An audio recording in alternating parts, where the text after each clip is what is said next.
जी question number 7 है describe similarities between chips and Brookfield के उन सिमिलैरिटीज़ को डिस्क्राइब करें जो मिस्टर चिप्स में और ब्रुकफील्ड में थी।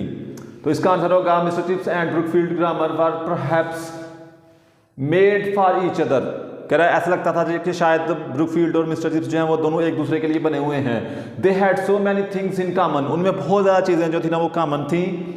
बोथ पर ओल्ड फैशनड, यानी दोनों जो थे ना वो पुरानी रवायात को बरकरार रखे हुए थे, दोनों पुरानी रवायात पर कायम थे। And rooted deep in past, और माजी की रवायात को बरकरार रखे हुए थे। Both were not very brilliant apparently, कह रहा है बज़ाहिर दोनों जो थे ना वो इतने ब्रिलियंट नहीं लगते थे। But at heart both were gracious and full of love, लेकिन कह रहा है दिल के लिहाज से, अगर उनके दिल के लिहाज से बात की जाए तो दोनों ही जो थे वो बड़े रहम दिल थे और उनके अंदर उनके दिल में बहुत ज़्यादा प्यार था। व्हाट वर क्वेश्चन नंबर 8 है what were chips thoughts when he joined Brookfield, जब उसने ब्रुकफील्ड को ज्वाइन किया तो उसके थॉट्स क्या थे, उसके ख्यालात क्या थे। तो mister Chips joined this school at the age of 22, यानी जब उसने ब्रुकफील्ड को ज्वाइन किया तो वो 22 साल का था। 22 साल की उम्र में उसने ब्रुकफील्ड को ज्वाइन किया।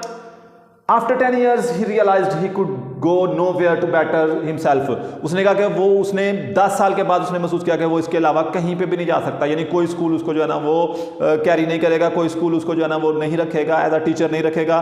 तो लिहाजा उसने महसूस किया कि वो ब्रुकफील्ड के लिए ही बना हुआ है और वो ब्रुकफील्ड में ही रहेगा। उसको ये अंदाज़ा हो गया था कि वो आप किसी और स्कूल में नहीं जा सकता, क्योंकि उसने ट्राई भी की थी, काफ़ी स्कूल में जाने की कोशिश की, लेकिन किसी स्कूल ने उसको हासिल नहीं किया, उसको क्लिक नहीं किया, उसको आने के लिए नहीं कहा। So he try to settle there wholeheartedly, इसलिए उसने अब ये समझ लिया कि अब मैं यहीं पर रहूँगा, चूँकि ब्रुकफील्ड ने मुझको जो है वो क्लिक किया है और मैं यहीं पर रहूँगा। लिहाजा उसने वहाँ पर अपनी पूरी दिलजमी के साथ, भरपूर लगन के साथ वहीं पर काम करना शुरू कर दिया। What was chips attainment eight Brookfield with the passage of time, कर वक्त के साथ साथ मिस्टर चिप्स को वहाँ से क्या हासिल हुआ, उसने वहाँ से किन चीज़ों को जो है ना वो अटेन किया, किन चीज़ों को ऑब्टेन किया। तो उसका आंसर है एट द एज ऑफ 40, जब चिप्स 40 साल का हुआ था, chips was rooted deep in Brookfield, यानी जब वो 40 साल का हुआ था तो वो खुद जो है ब्रुकफील्ड में वो बहुत ज़्यादा जड़ें गाड़ चुका हुआ था। उसकी पर्सनैलिटी जो थी ना वो सबके सामने एक शो ऑफ हो चुकी हुई थी। मुकम्मल तौर पर वो ब्रुकफील्ड को समझ चुका हुआ था, ब्रुकफील्ड के जो मेंबर्स थे वो उसे मुकम्मल तौर पर समझ चुके थे, यानी वेल अंडरस्टूड हो गया हुआ था ब्रुकफील्ड के हवाले से। एंड वाज क्वाइट हैप्पी, और वहाँ पर वो बहुत ज़्यादा खुश भी था। एट 50, और जब वो 50 साल का हुआ, he was the senior most member of the staff, तो वो अपने स्टाफ के तमाम मेंबर्स में सीनियर हो चुका था, यानी सबसे बड़ा और मोस्ट सीनियर मेंबर बन चुका हुआ था। And was officially recognised in this capacity, और इस लिहाज से उसको सरकारी तौर पर दफ्तरी एतबार से भी उसको जो है ना वो सबसे ज़्यादा सीनियरिटी हासिल थी। उसके बाद क्वेश्चन नंबर है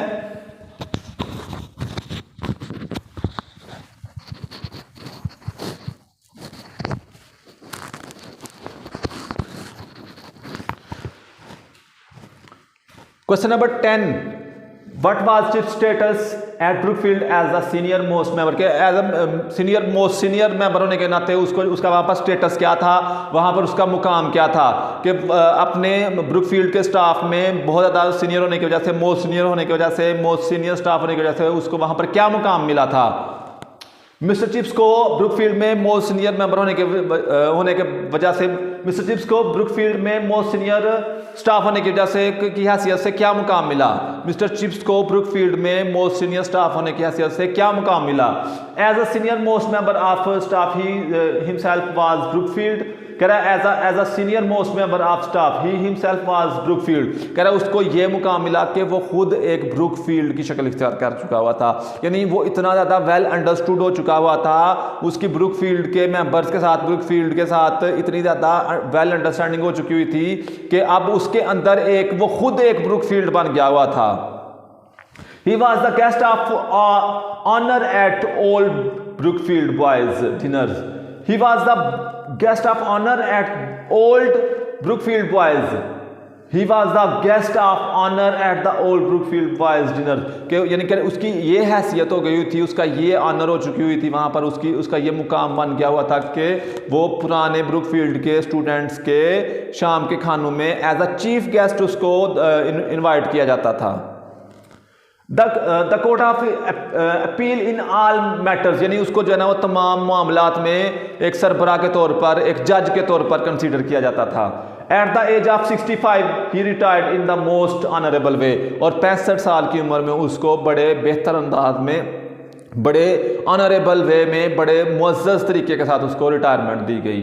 क्वेश्चन नंबर 11 है how did Chips realise that he was suitable for Brookfield only. कह रहा है उसको किस तरह से, कैसे उसको महसूस हुआ, how did Chips realise that he was suitable for Brookfield only, यानी जब उसने 10 साल वहाँ पर पढ़ाया और 10 साल के बाद उसको किस तरह से ये रियलाइज हुआ कि वो ब्रुकफील्ड उसके लिए सूटेबल है, मौजू है, मुनासिब है। Chips wanted to serve a better school, Chips जो है ना उसे बेहतर स्कूल में जाना चाहता था, but after repeated trials and failures, यानी उसने बहुत ज़्यादा कोशिश भी की दूसरे स्कूल में जाने की, दूसरे स्कूल को ज्वाइन करने की, लेकिन उसको कोई अच्छी अपॉर्चुनिटी नहीं मिली। तो इस वजह से उसने अब यही सोचा कि ब्रुकफील्ड ने मुझे ये अपॉर्चुनिटी दी हुई है तो मैं इसी को अवेल करूँ और यहीं पर जो है ना वो सर्व करूँ। इस लिहाज से उसने he realise that he could go nowhere, कि अब वो कहीं नहीं जा सकता, कहीं जा तो सकता नहीं है, तो सो ब्रुकफील्ड तो कहीं नहीं गया तो फिर ब्रुकफील्ड में ही रहेगा। Then he started working devotedly at Brookfield, फिर उसने ब्रुकफील्ड में ही हार्टेडली, दिल जमी के साथ, पूरी लगन के साथ वहां पर काम करना शुरू कर दिया। क्वेश्चन नंबर 12 और आखिरी क्वेश्चन है इसका, वेरी इंपॉर्टेंट है। What were Mr. Chips feeling after he had served Brookfield for 10 years? कि जब उसने 10 साल वहाँ पर पढ़ाया, 10 साल वहाँ पर टीचिंग की, तो उसके बाद उसके व्यूज़ क्या थे, उसके क्या तासुरात थे। उसका आंसर होगा after serving Brookfield for 10 years के 10 साल वहाँ पर टीचिंग करने के बाद, सर्विंग करने के बाद, चिप्स केम टू नो, उसको इस चीज़ का इल्म हुआ that he could not go anywhere, कि वो कहीं पे भी नहीं जा सकता, क्योंकि जैसे पहले भी पिछले क्वेश्चन में भी मैंने डिस्कस किया कि उसने ट्राई किया था दूसरे स्कूल में, उससे बेटर स्कूल में जाने के, लेकिन उसको किसी ने ज्वाइन ही नहीं करने दिया, तो ज्वाइनिंग ना होने की वजह से उसे फिर वहीं पर रहना पड़ा। So he got satisfied with his present position, इसलिए वो अपने जो मौजूदा हालत थी उस पर वो सेटिस्फाइड रहा, और this gave him peace of mind, और उस चीज़ ने उसे जहनी तौर पर सुकून दिया। ये क्वेश्चन आंसर थे हमारे चैप्टर नंबर 2 के मिस्टर चिप्स, जो हमने आज कवर किए हैं। बेहतर तरीके से आप लोगों ने उसको कवर कर लेना ताकि आप लोग पेपर में बेहतर तरीके से अटैम्प्ट कर सकें। ओके, शुक्रिया, अल्लाह हाफिज़।